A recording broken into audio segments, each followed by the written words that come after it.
नमस्कार, knocking-news.com में आपका स्वागत है। मैं हूं गिरिजेश वशिष्ठ। अभी आपने खबर सुन ली होगी कि सांबा, कठुआ, जालंधर और अमृतसर यानी दो इलाके, जम्मू कश्मीर के दो इलाके, पंजाब के, इनके आसमान में ड्रोन देखे गए हैं और उसके कारण काफ़ी पैनिक फैल गया है। लोग अपने घर की छतों पे आ गए और उन्होंने वीडियो बनाए।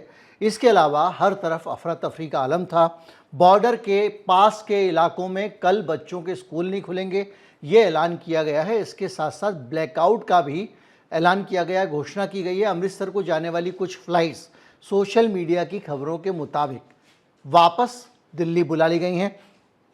और ये जो जितनी भी सूचनाएं हैं ये अलग अलग सोर्सेज आ रही हैं, लेकिन जैसे समय में हम हैं और जब हमारा पाकिस्तान के साथ ऑपरेशन सिंदूर वाला कन्फ्लिक्ट चल रहा है, ऐसे में कोई भी सूचना को जब तक आधिकारिक रूप से सरकार की तरफ से ना आए तब तक उसको पक्का नहीं मानना चाहिए। तो हम ये कहेंगे कि अनकन्फर्म्ड खबरों के मुताबिक ये सब चल रहा है। लेकिन ये जब होता है तो ये अपने आप में एक बड़ा चिंता का विषय है। बड़ा चिंता का विषय इसलिए है कि डायरेक्टर जनरल मिलिट्री ऑपरेशंस के बीच में दोनों तरफ की हॉटलाइन पे बातचीत होती है शाम को, और उस बातचीत में ये तय होता है कि अब दोनों लोग एलओसी से अपने फौज को, अपनी फोर्स को कम करेंगे, विड्रॉ करेंगे, ये तय होता है। यानी जो हमने सीज फायर लिया है उसकी दिशा में कदम बढ़ाएंगे। इसके अलावा प्रधानमंत्री मोदी का अगर आज भाषण देखें, उन्होंने जो बातें कही थी आज, उसमें बहुत सारी अहम बातें हैं। उसमें से एक बात उन्होंने ये कही कि पाकिस्तान जो है वो परेशान हो गया था भारत के जवाबी हमले के कारण। उसके बाद वो पूरी दुनिया में भागदौड़ कर रहा था और उसने ही भारत से ये कहा कि भाई आप हमसे सीज़ फायर कर लो। हालांकि ट्रंप कह रहे हैं कि मैंने दोनों को कहा है और उनको कहा है कि अगर आपने झगड़ा किया तो मैं आपसे बिजनेस नहीं करूँगा। ये सब वो बोल रहे हैं। उन्होंने मोदी के बयान से पहले ठीक अपना एक बयान दुनिया के नाम संदेश भेज दिया था।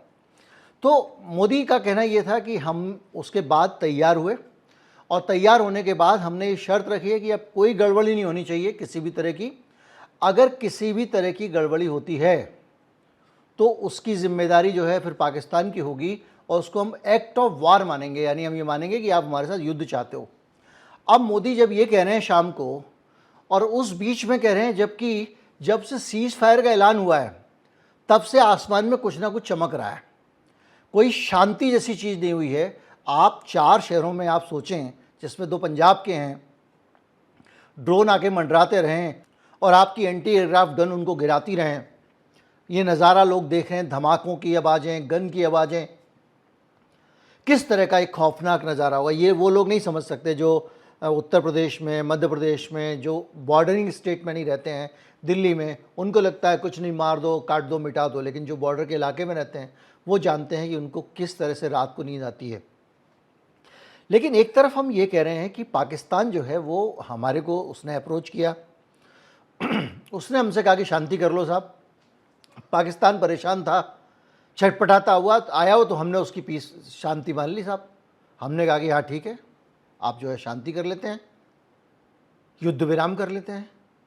एक तो ये अपने आप में चौंकाने वाली बात है। उससे भी चौंकाने वाली बात यह है कि आप तो कह रहे हो कि वो दौड़ा हुआ छटपटा आपके पास आया था, और जिस दिन वो आया है और आप कह रहे हो कि मैंने वहाँ जाके सर्जिकल स्ट्राइक कर दी, उनके यहाँ पे आतंकवादियों के सारे अड्डे नेस्तनाबूद कर दिए, आतंकवाद को मिटा दिया, और ये बहुत बड़ी ऑपरेशन की इसकी एक उपलब्धि है, तो इसके बावजूद अगले ही दिन नागरोटा में जम्मू के आर्मी के इलाके में कैसे आतंकवादी घुस जाते हैं और उनका पूरे दिन सर्च ऑपरेशन चलता है, बाद में उनको मार गिराया जाता है, अलग बात है। लेकिन अगर आपसे पाकिस्तान ने वादा किया है कि वो आतंकवाद को बंद कर देगा, तो फिर ये क्यों हो रहा है? और सीज फायर हुआ है और वो आपके पास गिड़लाता हुआ आया था, या कहीं निवेदन करता हुआ आया था, या कहीं प्यार से बोल रहा था आपको कि साहब सीज फायर कर लो। अगर उसने ऐसा किया और उसके बाद आपने सीज फायर की उसके कहने पे, तो ऐसा क्यों हो रहा है कि उसके बाद भी वो डर नहीं रहा है? आप कह रहे हो एक्ट ऑफ वॉर होगा, उसके बावजूद वो ड्रोन भेजे जा रहा है। तो ये अपने आप में एक बड़ी पहेली है, बड़ा सवाल है कि ये हो क्या रहा है। और अगर शाम को दोनों तरफ के डीजीएमओ ये तय करते हैं कि भैया हम यहाँ से कोई हथियार नहीं, मतलब यहाँ से सेनाएं कम करेंगे, तुम वहाँ से सेनाएं कम करो, उसके बावजूद ये सब क्यों हो रहा है? कौन कर रहा है? किसका हाथ है? कौन चाहता है कि भारत पाकिस्तान के बीच में ये जो नॉर्मलसी आ रही है ना आए? और उससे भी बड़ा सवाल, जब मोदी जी ने खड़े होकर 8 बजे टीवी पे पूरे देश के सामने ये ऐलान कर दिया है कि अब अगर एक भी हरकत हुई तो हम छोड़ेंगे नहीं, तो हरकत तो हो रही है रोज़। तो अब कल से क्या होने वाला है? क्या सरकार फिर से हमले शुरू कर देगी? फिर से नए सिरे से हम उसी पुराने दौर में घुस जाएंगे? वही जो 3 दिन पहले तक हो रहा था वो होने लगेगा?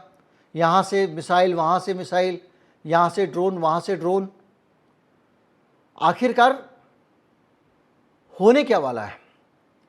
ये अपने आप में जो है वो एक बड़ा चिंता का विषय है, क्योंकि सीज़ फायर हुआ, हम सब ने राहत की सांस ली कि चलो भाई शांति हो गई, किसी तरह मामला निपटा।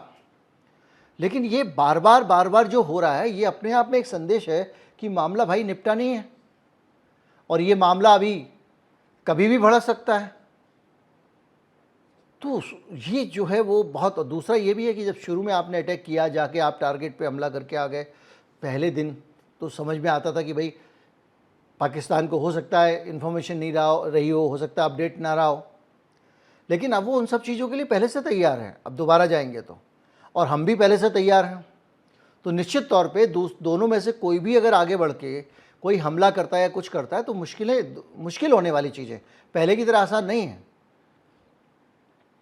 दूसरा, बहुत सारी गतिविधियाँ, जैसे अभी तक तो ये है कि आम नागरिकों के मामले में उस तरह से ब्लास्ट, आप जब दो देशों में युद्ध होता है तो अंदर जो स्लीपर सेल में जासूस होते हैं वो एक्टिव हो जाते हैं, वो देशों में अफरा तफरी, पैनिक फैलाने के लिए, डर फैलाने के लिए एक्टिव हो जाते हैं, कहीं ब्लास्ट करने लगते हैं, कहीं कुछ करने लगते हैं, जो एजेंट छिपे होंगे एक दूसरे देश में। बहुत कुछ होता है जो अभी ना हो तो अच्छा है। और फिर से जो सीज़ फायर हो गया है, युद्ध विराम हो गया है, ऊपर वाले से मनाइए कि वो युद्ध विराम अब सचमुच लागू हो जाए, सुधर जाए वो लोग जो एकदम आग लगाने में तुले हुए हैं। लेकिन सिचुएशन जो है वो अपने आप में अभी भी टेंस है। अभी भी ये मानकर मत चलिए कि पूरी तरह शांति हो चुकी है, क्योंकि जिस तरह की सिचुएशन है, खुलेआम एक अगला आदमी खड़े होकर रात को नेशनल टेलीविज़न पे पूरे देश से कह रहा है कि अब हम बर्दाश्त नहीं करेंगे। उसके 1 घंटे बाद लोग कह रहे हैं लो ये लो ड्रोन। तो सामने वाले को कुछ तो करना पड़ेगा, क्योंकि वो पॉलिटिशियन भी है, उसको अपने देश में अपनी इज्जत भी बचानी है। तो बहुत टेढ़ा मामला है और कुल मिला के जो कुछ हो रहा है वो अपने आप में बहुत ज़्यादा फिक्र की बात है। अभी इमरजेंसी में एक छोटा सा आपको वीडियो दे रहा हूँ, फिर बाकी हम कल बात करते हैं। नमस्कार, जय हिंद।